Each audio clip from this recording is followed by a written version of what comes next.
बिस्मिल्लाहिर्रहमानिर्रहीम। अस्सलाम वालेकुम नाज़रीन, उम्मीद करती हूँ आप खैरियत से होंगे।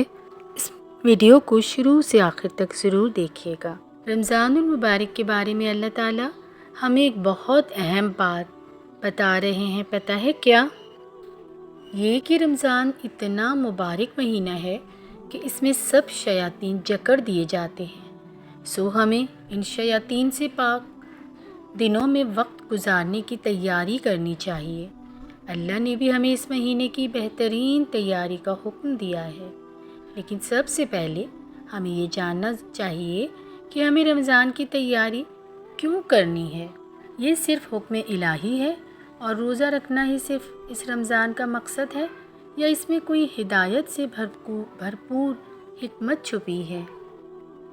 सूरह बकरा में अल्लाह ताला फरमाते हैं, ऐ ईमान वालो, तुम पर रोज़े रखना फ़र्ज़ किया गया जिस तरह तुमसे पहले लोगों पर फ़र्ज़ किए गए थे, ताकि तुम तक़वा इख्तियार करो। कुरान की आयत हज़रत मोहम्मद सल्लल्लाहु अलैहि वसल्लम के हुक्म की तस्दीक़ में नाजिल हुई थी।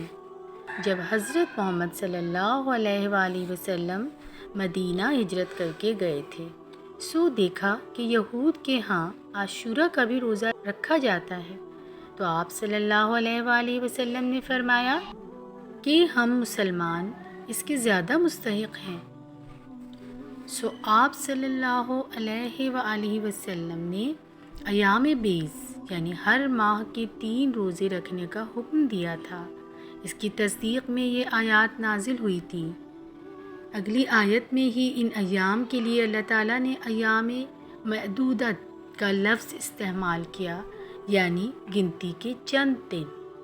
गिनती के चंद ही दिन हैं, लेकिन तुम में से जो शख्स बीमार हो या सफ़र में हो तो वो और दिनों में गिनती को पूरा कर ले, और इसकी ताकत रखने वाले फ़िदिया में एक मिस्कीन को खिला पिला दें। जो शख्स नेकी में सबकत करे वो इसके लिए बेहतर है, लेकिन तुम्हारे हक़ में बेहतर काम रोज़े रखना ही है, अगर तुम बाइल्म हो। सो इससे मुराद अयाम बेज़ ही के हैं, यानी रोज़े का कॉन्सेप्ट रमज़ान पर मुनहसर नहीं है। कुछ और ख़ास बात है जो रमज़ान में छुपी हुई है। रमज़ान में ऐसी क्या ख़ास बात है? रोज़े का कॉन्सेप्ट तो पहले से था हम मुसलमानों के पास, फिर रमज़ान की इतनी फजीलत क्यों है? शयातीन भी जकड़ दिए जाते हैं, जन्नत के दरवाज़े भी खोल दिए जाते हैं और जहन्नुम के दरवाज़े बंद कर दिए जाते हैं। क्यों? इस क्यों का जवाब अल्लाह ताला ऐसे देते हैं।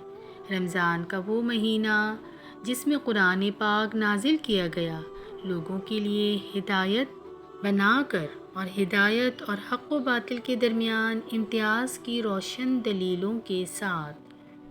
रोज़े का नाम रमज़ान रोज़े का नाम नहीं है।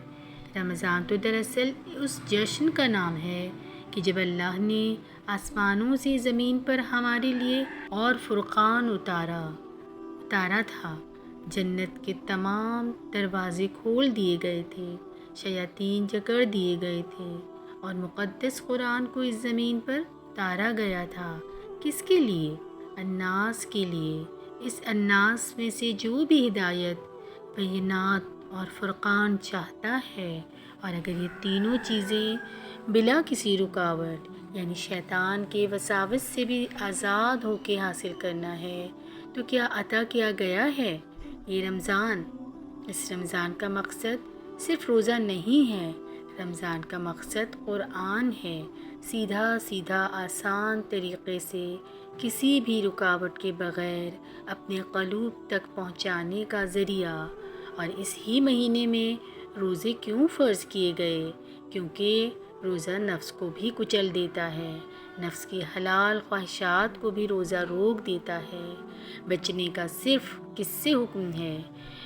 हराम नफसानी ख्वाहिशात से। लेकिन रोज़े में हलाल से भी क्यों मना किया गया है?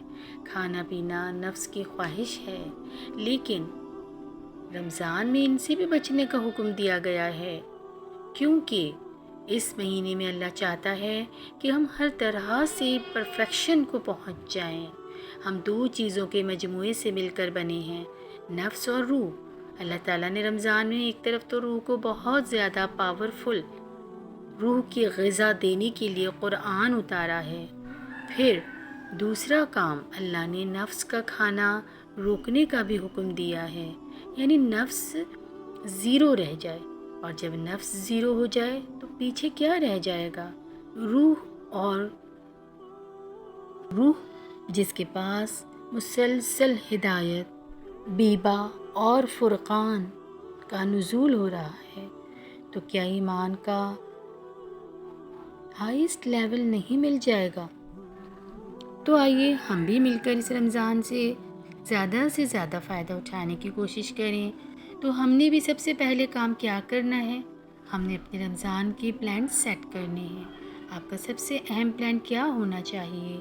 وہی جو ہمیں اللہ نے بتایا ہے، قرآن کو سیکھنا آپ کی پرائیورٹی ہونی چاہیے، کیونکہ اس مہینے میں قرآن کو سیکھنے اور اس سے واقعی ہدایت اخذ کرنے کے چانسز سب سے زیادہ ہیں۔